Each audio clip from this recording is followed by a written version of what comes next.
রবীন্দ্র রচনাবলীর নবম খণ্ড দিয়ে চাপা দেওয়া সুইসাইড নোট।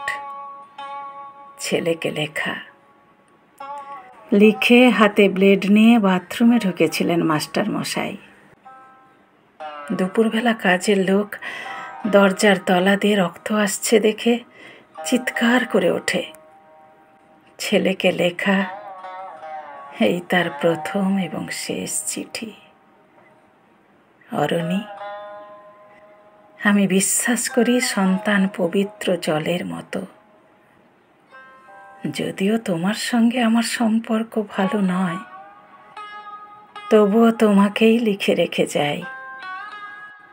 গত 2 বছর তোমার মায়ের চিকিৎসা বাবদ আমার যৎসামান্য সঞ্চয় আপাতত নিঃশেষিত।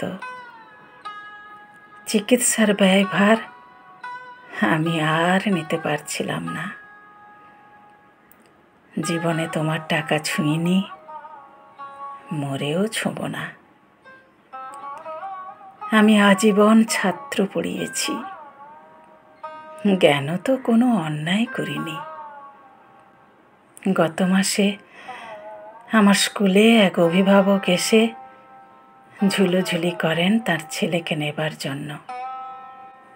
আমি প্রথম দিন ফিরিয়ে দিই, দ্বিতীয় দিন ফিরিয়ে দিই, তৃতীয় দিন পারিনি।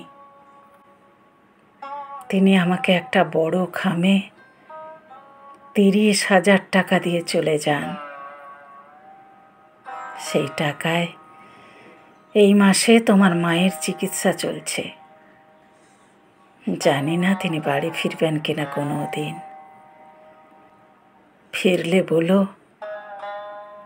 পৃথিবীতে আমার বেঁচে থাকার অধিকার চলে গেছে। ইতি, বাবা।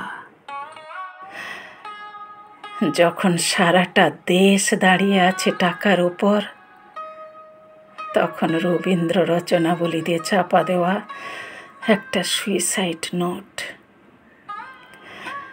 হাসপাতালে গাছের তলায় গা ছমছম করছিল। এগিয়ে গেলাম সাদা কাপড়ে ঢাকা মাস্টার মশাইয়ের দিকে। একটু বেরিয়ে থাকা পা দুটোর দিকে। ওই একটু বেরিয়ে থাকা পা দুটি যেন ভারতবর্ষের শেষ মাটি।